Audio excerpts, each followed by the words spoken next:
nuestro segmento L. Con la herramienta de segmento, cogemos y ponemos un segmento de una longitud dada. Damos clic a la pantalla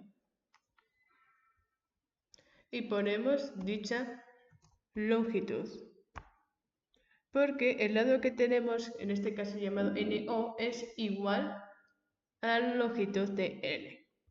Ahora cogemos la herramienta recta perpendicular, damos clic al punto N y al segmento.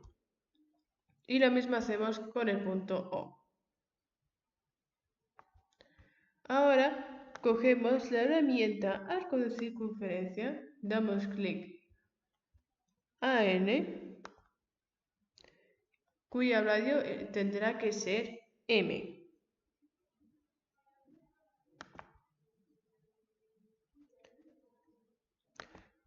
Y trazamos el arco. Hacemos lo mismo con el punto O.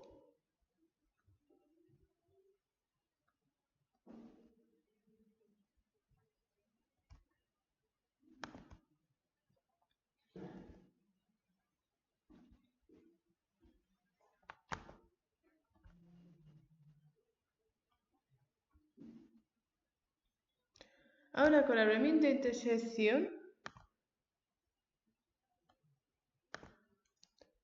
formamos el punto que corta el arco y la recta perpendicular que hemos realizado en ambos lados. Y así hemos formado el último lado que nos quedaba del cuadrado. Y para ello lo hacemos visible con la herramienta segmento uniendo los dos puntos mencionados anteriormente.